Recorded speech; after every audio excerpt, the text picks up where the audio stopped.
friend Ben just got an E46. Ben, if you're watching this, you lucky dog. And he got it for $1,500, dude. And it's rear-wheel drive, manual transmission, $1,500 sunroof. That car, oh, I want one so bad. Hold on. Top 15 cars under $5,000 that I want to buy. Y'all don't know me, but I like cars. Okay, so I was like, you know what? I'm about to watch this alone. Let me just react to it and inform you guys about the top 15 cars under $5,000. Anyway, a song in the back is made by me. It's the kiddo, coming up, I ain't using no kiddo. Hell nah, I ain't rolling no dice, it's a trash fit. First link in the description is that song. If you fuck with it, go fuck with me on SoundCloud. That's where most of my music is. And if you don't use SoundCloud, that fucking link tree got all my shit on all platforms. We got anime channel, been active over there. I went ahead and skipped And coming in at the number 15 spot is going to be going to the Wait, top 15 car. Okay. BMW 328i E92. Ooh, that's a 335. Specifically the E92. That shit is clean. Specifically the rear-wheel drive 328i E92 is the one that I would personally want. Because I like rear-wheel drive over all-wheel drive, but all-wheel drive is available if you are interested in that. I didn't even know. Either way. Oh yeah, X-Drive. The X-Drive is an all-wheel drive. The car comes with a 3-liter inline 6, making 244 That's not bad. horsepower. Like I said, it's rear-wheel drive or all-wheel drive. Dude, I know everybody else hates on the 328i's because the 335i is just so much better, especially in making power. But how much this better? is such a good, like, the N52 isn't horrible. It's just one of those cases where it's like the Mark III Supra, for example, where it's like there's just one that's so much better that nobody really remembers this one. You know what I mean? But the 328i E92s are not bad cars. It's just that the 335i's are better, clean, and I would definitely buy one. Now, to be honest, though, it's definitely one of the most boring car on this list, which is the reason why I put it at number 15. But I do like them a lot. Oh, that's coming in at 14th place. One. Yeah, that's right. Yeah, that's right. I would want the Mazda Miata NB over the Mazda Miata NA. I think this is kind of obvious at this point because I mention it in like every video of mine whenever I talk about Miatas. But yeah, I like the NB Miatas better than I like the NAs. I don't know why. It's just something my brain's wired incorrectly, I guess. But I like them better. I think they're cooler. The cars come with a 1.8 liter. I don't really care too much for the Miatas, horse. to be honest with you. When it comes to roadsters, I like the Z3. I like the Audi TT. I'm gonna drive an Audi TT because I'm actually looking at roadsters, and the Z3 looks like the one that I might end up getting. Okay. Power, and it is rear-wheel drive. They are a little bit heavier than the NAs, but when I say a little bit, I mean by like literally, I think 100 pounds difference.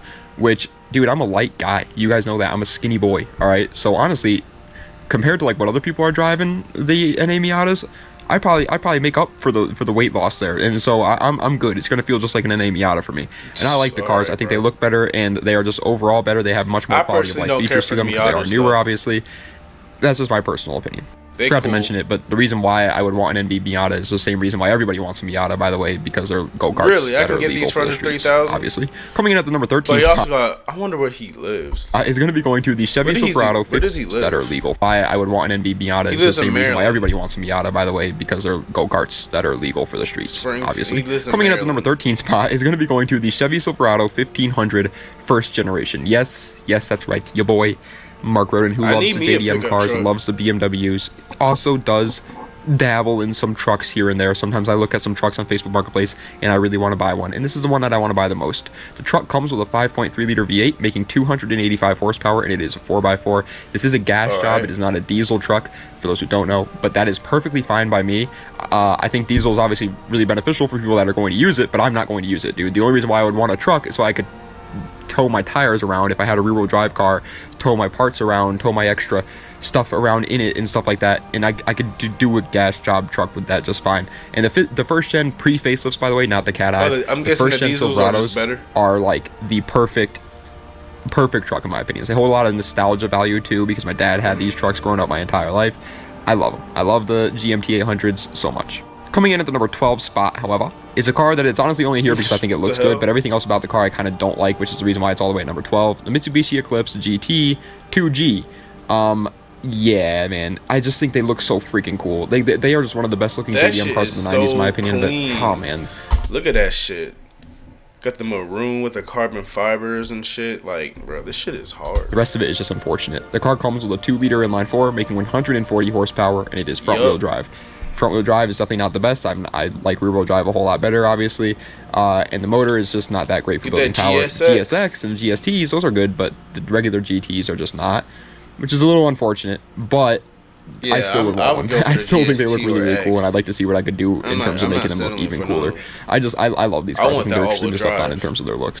Coming in at the number 11 spot is another front-wheel drive car, actually. There's not a lot on my list, obviously, because like I said, I don't really care too much for front-wheel drive cars, but there are a couple. So cut me some slack. Coming in at the number 11 spot is the Volkswagen GTI Mark III. As a matter of fact, I think of all the front-wheel drive cars under 5K, I have the coolest one, the Integra. Just saying, man, those cars are really fun. But the Mark III GTIs come with a 2-liter turbocharged inline-4, making 148 horsepower in their I might end up looking these up. Drive. Obviously, this is not a VR6 Mark III because you're not going to find a VR6 Mark III for less than $5,000. And if that's the case, I don't really think they're as cool as people think they are. Like, obviously, yeah, the VR6s are sick, but the 2.0s, I don't think are like worthy of being like in my top 10. But it is right here around the number 11 spot. They're lightweight cars, short wheelbase. They're probably fun as hell to drive, and I think they look the best of any GTI generation. See, so don't worry, partner. We still got a couple from which I said I'm not the biggest fan of them, but it doesn't mean I hate them.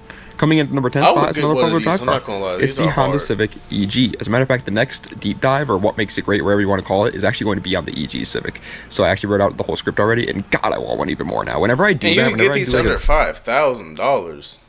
Not this one though, that he's showing. I don't think this is the one he's talking about because I can't see that being Good, Bad, and Ugly or a deep dive on a car. It makes me want that car so much because I like look it up and yeah. Anyways, the Honda Civic EG comes with a 1.5 liter inline-4, making 102 horsepower, and it is front-wheel drive, and that's a D series motor too. So they're not the best for building power. Now they're not bad, but compared to like the B series or the K series, they're definitely not better than those. However, keep in mind it is a Honda B series or a Honda K series. They cost like $2 in a reach around, so it's not the end of the world. You can just swap it with one of those motors and have an absolute blast. These cars are just so freaking light. They weigh only, I think, 50 pounds or so more than an NA Miata, and they have much more like interior stuff in it too, so you can do much more weight reduction to an EG Civic than you can to a Miata. So most likely you can get an EG Civic to be lighter than an NA Miata, and they are just absolute track demons. Now, since they are front-wheel drive, again, I don't want to put them any higher, but ever since I bought my Integra, I've always been like I've always been kind of a Honda boy, and like this one, like I said, ever since I bought my Integra, kind of always just cemented that more.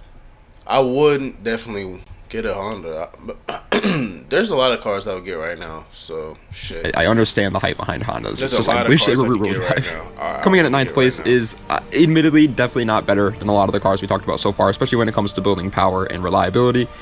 But in terms of having much more fun and in terms of looks, I just love these things. 9th place is the Hyundai Genesis Coupe BK1, because you're only finding a BK1 under 5K. Although I say that, but there are definitely some times where you can find BK2 Jennies for less than 5K too. It's just you gotta be really patient. I was interested in these for a little bit, but come with a 2-liter turbocharged inline-4, making 210 horsepower. Honestly, I'm just gonna skip the ones I don't give a fuck about. Honestly, fuck it. What's this one? 36. Know it.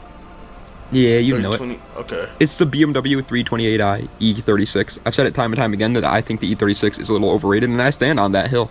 I will stand on that hill and pick my nose on it all day long, but at the same time, I still think they're incredible. I just think they're overrated a little bit. The cars come with a 2.8-liter inline-6, making 190 horsepower, and they are rear-wheel drive. Just an absolute fun package. It really is. They're lightweight cars, rear-wheel drive, decently reliable, especially if you're like a mechanic and know what you're doing and keep up to date with the maintenance on them. They'll be even more reliable. I would get an SC400. And they just like, they have that look to them, man, where it's like at first glance you never really love the looks of an E36, but at the same time you're always kind of just like, oh man, it looks fun. Like, it just looks like a car that you want to own. It's just like of course it's not gonna look like this. Simple, but works so well. It's gonna look way worse. However, coming in at the number 7 spot, I do think in 2025 is just a better option, man. I really do, and I know it might be a hot take to say that, but I like them a little bit better. The BMW 330ci E46. I put them right next to each other because I really, honestly, I want them both pretty much around the same. Like, I like the E46s a little bit better than the E36s, but at the same time, I understand where the hype behind the E36 comes from. So I put this one just one spot higher. The car comes with a 3-liter inline-6, making 225 horsepower, and it is rear-wheel drive. Obviously, that's more horsepower out of the gate than the E36, and this car can handle more power when it comes to modifying it as well. But however, the E46 does seem to have a little bit more problems than an E36 does. Like, there just seems to be more things that go wrong with E46s. However, I also think the E46 looks better than the E36, so it's just a big toss-up between these two. But pretty much everything I said about the E36 applies to this one. My friend Ben just got an E46. Ben, if you're watching this, you lucky dog, and he got it for $1,500, dude. And it's rear-wheel drive, manual transmission, $1,500 sunroof. That car, oh, I want one so bad. $1,500. Ben, find me one. Now, I don't know if Ben got a 330 CI, but I know it's a coupe. And so maybe it's a 328 CI, maybe it's a 325 CI, I don't know. But either way, I like that car. Coming into the number 6 spot is the last front-wheel drive car. The front-wheel drive car that I want the most out of any front-wheel drive car in the world. That's less than $5,000 right now. And it's the next generation of my car, cool the Acura RSX. I like the RSX. I just love the Integras, man. I really do. I think they're just like one of the. I think honestly, I really do genuinely. Besides, like probably the Civic, just because the Civic has so much more of a history to it. I think it's probably the best front-wheel drive like line of cars ever made. The Acura RSX, for those who don't know, comes with a 2-liter inline 4, making 160 horsepower, and it is front-wheel drive. Bad. It is a K series though, so keep that in mind. You're gonna have a whole lot more power adage afterwards. However, the downside to the RSX is it is pretty heavy for an Integra. Like it got heavier, but I also think they look better than my like Integra. I think the RSX or the DC5 Integras, whatever you want to call them, look better than the DC4s. But either way, I love them. I love all Integras, and if I didn't have an Integra, the Integra would probably be here instead of the RSX. Coming in at the number 5 spot, however, is literally only here because I like the looks of it. That's it. But it's let me explain something to you. Like, yeah, I said the Mitsubishi Eclipse I was only here because of the looks, and I love the looks on that car, don't get me wrong, but this car's looks are like almost perfect, and so that's the reason why it's so high. The Mitsubishi 3000 GT. I understand that the motor is pretty butthole. The car comes with a 3-liter V6 making 170 horsepower, and it is front wheel drive. I guess I lied about the RSX being the best front wheel drive car because I put the Mitsubishi 3000 GT here, so sorry, I forgot about that. But either way, 170 horsepower, the front wheel drive car with a V6 from Mitsubishi. Yeah, it's not reliable. It's not going to handle a lot of power, and it's pretty heavy actually too for a sports car. So it's not going to be the most fun car out there in terms of actually driving it and owning it. But the looks alone, these cars look like a freaking Japanese supercar. It is absolutely incredible that you can find these for less than $5,000 in my opinion. These cars look insane. One of the best looking JDM cars of the 90s in my opinion, hands down. And I love them just for that alone. 4th place is also kind of here because the looks kind of carry it, but at the same time, this one is definitely better than the 3000 GT in terms of its platform. The Nissan 300ZX Z32. For those who don't know, I used to have a 350Z. I've always been a Z boy. I love the Zs. I wouldn't mind getting one of these either. Was still like a reliable or decent option for less than 5K. It would definitely be on this list, but I just think it's very, very unrealistic to say a 350Z is under 5K nowadays. But that's okay because a 300ZX Z32 somehow still is. These cars come with a 3-liter V6 making 222 horsepower, and it is rear-wheel drive. Now, I'll be the first to admit it's going to take a little bit of time and a little bit of patience to actually find one for less than 5K that's actually worth the money, but it absolutely can be done. I found one with 65,000 miles. It was yellow too. It just had paint fade because it was sitting in some guy's yard for like 5 years, and so it was like it's going to have obviously a little bit of dry rot problems and stuff like that.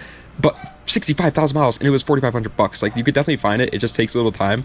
And once you do, you have, in my opinion, the best-looking Z car of all time. I love the Z32 300ZXs. Now, to be fair, working on them is a nightmare, I've heard. The motors don't handle a lot of power, and they're unreliable. So keep that in mind. But in terms of looks alone, and the fact that they're rear-wheel drive, and they are a Z car with a freaking Targa top, yeah, this thing's just going to be an absolute blast. Coming in at 3rd place, is a car that actually doesn't take that much time to find under 5K. Like, I always see people commenting on my videos like, you're not finding an SC400 under 5K, which, by the way, is the car, obviously, the Lexus SC400. But they'll be like, oh, you're not finding an SC400 under 5K anymore, dude. And then I log on Facebook Marketplace, and they're just, like, all over the place for 5K. I don't know where that idea comes from. I see them all the time for 5K. Either way, yeah, the Lexus SC400 comes with a 4-liter V8 making 270 horsepower, and it is rear-wheel drive.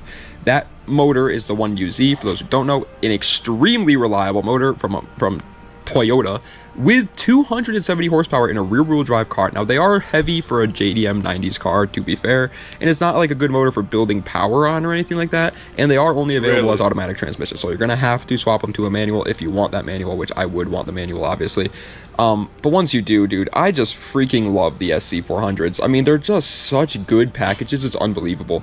And then the SC300 gets more praise, and I kind of understand it because it came with the manual, and it's a 2JZ, but I like the freaking 400s better, man. Call me crazy. Alright, this is probably going to be the biggest shock of this entire list because I never really get to talk about these vehicles because they're not that cool. Even I understand that they're not that cool, but I still want one so bad. 2nd place is a Toyota 4Runner 3rd generation. I don't know what it is. Maybe I'm just getting older. Maybe I'm starting to get to that point where I just want a nice, reliable car that can do everything. but I love the 3rd gen 4Runners so freaking much. They come with a 3.4 liter V6, making 185 horsepower, and they are 4x4. Obviously, it's a Toyota from the 90s. It's going to be reliable as hell. It's obvious.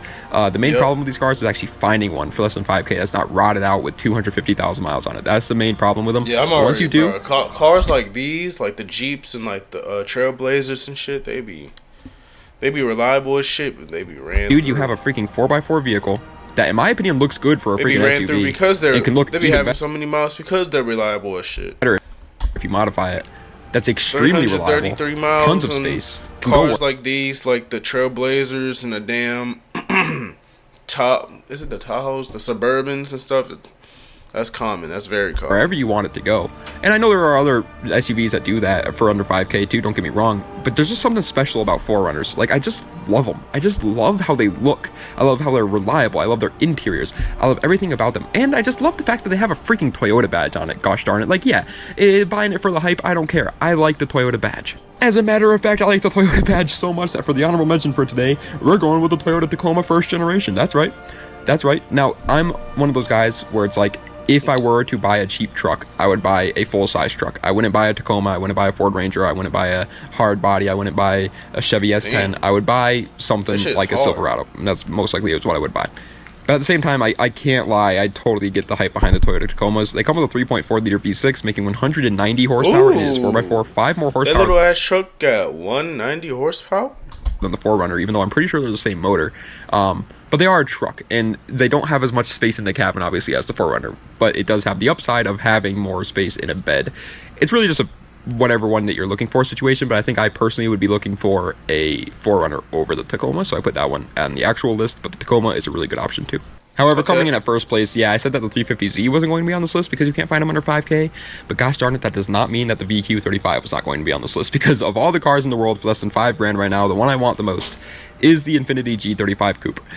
Yeah, really? Call me a takeover kid, call me whatever you want, dude. I miss my 350Z so freaking much, man. I just loved it. I loved everything about it, and I still to this day think they're just an incredible deal for what you get. They come with a 3.5 liter V6, making 306 horsepower, and it is rear-wheel drive. That's a freaking 300 horsepower rear-wheel drive car for less than $5,000. Now, given they are heavy cars, they actually almost weigh 4,000 pounds. They're very heavy cars. But they're reliable too. Like, the VQs are reliable motors. They're not reliable when it comes to building power. I want to put that out there. Even the HRs suffer a little bit on the 35s. But they are reliable stock. And then they have a CD009 with a limited slip differential from factory. They look good, have tons of aftermarket support. Everything for the car is dirt cheap because there was VQ35s thrown in every single car in the world.